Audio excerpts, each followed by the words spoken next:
5 minutos nos separan de las 7 de la mañana. Nos vamos en vivo hasta la ciudad de La Paz. Estamos en contacto con Jaime Durán, que es el vocero del Ministerio de Economía, quien se refiere a esta jornada de movilizaciones que ha sido convocada por los gremialistas a nivel nacional. Escuchemos. Estamos con Jaime Durán, vocero del Ministerio de Economía. ¿Cómo está, señora Durán? Gracias por estar con nosotros. Muy buenos días.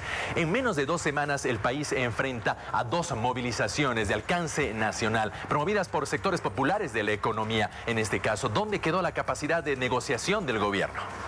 Muy buenos días, un saludo cordial a la gentil audiencia.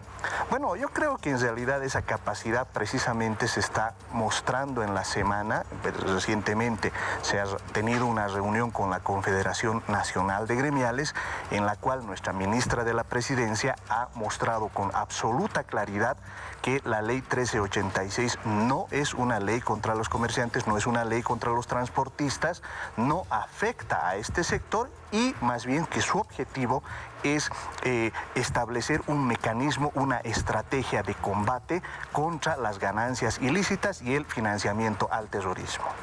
Pero, director, hablando justamente de las movilizaciones en este caso, más allá de la socialización que pueden realizar sobre la ley, hoy hay movilizaciones y esto ya se ha anunciado en diferentes lugares. ¿Cómo se va a realizar esto? Bueno, es importante entender, ¿no? Gradualmente la gente está comprendiendo que esta ley combate las ganancias ilícitas generadas por el narcotráfico, por el tráfico de órganos, por el tráfico de niñas, ¿no? Lo que se está comprendiendo la población es que esta ley no va contra los gremiales. Y si bien inicialmente se ha planteado que se iban a hacer paros, lo que más bien hemos visto ahora es que se van a hacer movilizaciones. Y varios sectores de comerciantes, transportistas en Santa Cruz, en varios lugares, están entendiendo que esta ley es importante porque se trata de combatir actividades ilícitas y que en el caso de los gremiales sus actividades están garantizadas. ¿Por qué razón? Porque los capitales que manejan nuestros pequeños gremiales son pequeños, estamos hablando de 60.000, 80.000 bolivianos como máximo. Entonces, esta ley no está destinada a combatir lo que ellos hacen. Más bien, esta ley garantiza que sus actividades se realicen con normalidad. Director, pero sin embargo, esta movilización surge de sectores de base que han apoyado al movimiento al socialismo. ¿Qué está pasando con el gobierno? Bueno, lo que ocurre es que el movimiento al socialismo es un movimiento amplio, tenemos comerciantes, gremiales, obreros, campesinos, etcétera, y es natural que existan algunos elementos de discusión al interior de estos movimientos. Lo importante está que en un marco democrático estas opiniones sean escuchadas. El derecho a la protesta está garantizado. Lo que nosotros estamos haciendo es convocar al diálogo, un diálogo franco, abierto, donde explicamos, escuchamos las observaciones, vemos los ajustes que se tengan que realizar. Lo que caracteriza al gobierno de Luis Arce es precisamente esa voluntad de diálogo, esa voluntad de escucha. Pero lo que sí es importante también es que cuando existe desinformación, cuando no se entiende los alcances de una ley que, reitero, simplemente establece la estrategia de lucha contra las ganancias ilegítimas, en realidad lo que ocurre es que muchas veces la gente no comprende el verdadero alcance de lo que se está haciendo. Señor Jaime Durán, muy buenos días. Gabriela Oviedo lo saluda.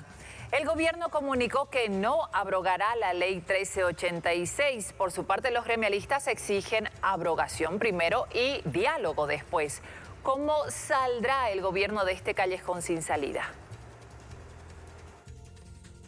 Bueno, en realidad es importante entender fundamentalmente las razones por las que no es correcto abrogar la ley.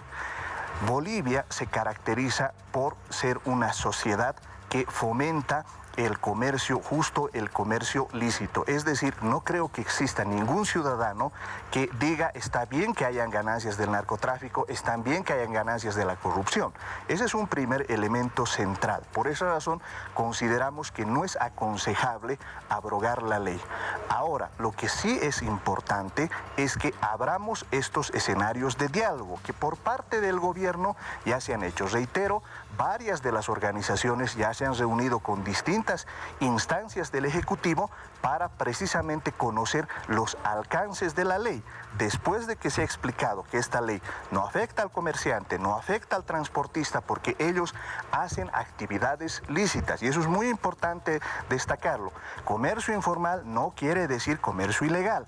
Nuestros gremiales, nuestros transportistas operan en el marco de la legalidad. Esto se ha entendido. Y esto ha hecho también que muchas de estas protestas, que en un primer caso estaban hablando de un paro, ahora estemos hablando de movilizaciones. Movilizaciones que son respetadas porque en el marco de la democracia todos estos elementos forman parte de nuestro quehacer diario. Vocero, pero usted habla de diálogo, pero ante los anuncios de movilizaciones de los gremialistas, el ministro de Defensa dijo que evitará por todos los medios que nuestro país sea azotado y paralizado. ¿Esa es la forma de invitar al diálogo? Bueno, en realidad lo que ocurre es que también debemos comprender que cualquier paro, cualquier situación de esta naturaleza genera pérdidas. Hemos estimado que estas pérdidas alcanzan a 132 millones de dólares. En estos espacios que se han generado, lo que se ha visto y han coincidido los compañeros gremiales es que el camino del paro no es el más aconsejable porque los mercados tienen que funcionar, los cuentapropistas tienen que vender, tienen que producir. Entonces, en ese sentido, los paros no son aconsejables. Ahora, en realidad, lo que se está haciendo es más bien que los sectores movilizados, que toda la gente que tiene alguna consideración en relación a esta ley, que reitero, es una ley que establece la estrategia, no está en el marco de nuestra Constitución. Y en ese sentido consideramos y reiteramos, dialogar, conversar, establecer estos espacios de diálogos son el camino más aconsejable para todo lo que tenemos que hacer. Señor Durán, a propósito de aquello, en caso de darse un proceso de diálogo, ¿quién o quiénes serán los voceros del gobierno? Bueno, en realidad hasta el momento ha estado trabajando el Ministerio de la Presidencia, que es generalmente, digamos, la entidad encargada de llevar adelante. Como Ministerio de Economía también se ha escuchado la voluntad para que se pueda conversar y se pueda establecer estos espacios de diálogo, estos espacios de socialización. Más bien nosotros invitamos a que podamos sentarnos a la mesa, conversar, conocer a detalle de qué estamos hablando, donde nosotros vamos a demostrar con absoluta efectividad de que esta ley no afecta al sector gremial. Y reitero, no estoy hablando simplemente por algo que se va a hacer. Hemos conocido el caso de la Confederación Nacional de Gremiales, que después de haber escuchado las explicaciones, ha comprendido que no afecta al sector gremial, a los transportistas, a los cuentapropistas. Lo propio ha ocurrido con los espacios que se han hecho con algunas organizaciones de Santa Cruz, donde ellas también han comprendido que no es una ley que afecta a estos sectores y que más bien han coincidido que este tipo de actividades ilegales tienen que combatirse porque afecta a la familia, afecta a la economía, afecta al sector financiero. Y en ese sentido, yo más bien veo espacios en los cuales podemos encontrar coincidencias más que diferencias. Nos ha acompañado para esta entrevista. Agradecemos a don Jaime Durán, es vocero del Ministerio de Economía, para hablar y es la postura que tiene el gobierno.